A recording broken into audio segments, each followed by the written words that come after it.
یہ جب کی مرضی تیاری کر لیں کہ عمران خان ریڈ لائن ہے، اس ریڈ لائن کو کراس کرنے کی کوشش کرو گے تمہاری اینٹ سے اینٹ بجا دیں گے۔ پاکستان کی یہ سب سے بڑی جماعت ہے، پاکستان کی وہ جماعت ہے جو وفاق کی اکائی ہے۔ اس کی حکومت پنجاب میں ہے، اس کی حکومت آزاد کشمیر میں ہے، خیبر پختونخوا میں ہے، گلگت بلتستان میں ہے، کراچی میں اس کی نمائندگی موجود ہے، سندھ اور بلوچستان میں اس کی نمائندگی موجود ہے۔ تم 2% کی جماعتیں اور اپنے 14 رکنی ڈاکو اتحاد کو لے کر عمران خان کی طرف اگر کسی نے میری نظر سے دیکھا تمہاری آنکھ پھوڑ دی جائے گی۔ عمران خان کی طرف اٹھنے والا ہر ہاتھ توڑ دیا جائے گا۔ وہ پاکستان کا لیڈر ہے، پاکستان کا ٹیپو سلطان ہے۔ تم غداروں اور تم چوروں کے لیے ایک برا خواب ہے۔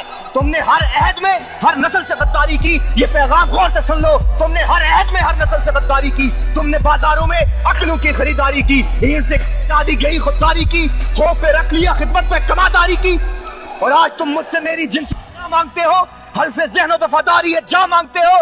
جاؤ یہ چیز کسی مداح سرا سے مانگو، طائف والوں سے دولت کی صدا سے مانگو۔ مجھ سے پوچھو گے تو خنجر سے عدو بولے گا پاکستان، گردن کاٹ بھی دو گے تو لہو بولے گا عمران خان۔ خان کا قصور یہ ہے کہ اس نے اس قوم کو شعور دیا، اس نے اس قوم کو بتایا کہ غیرت سے زندگی جینا سیکھو۔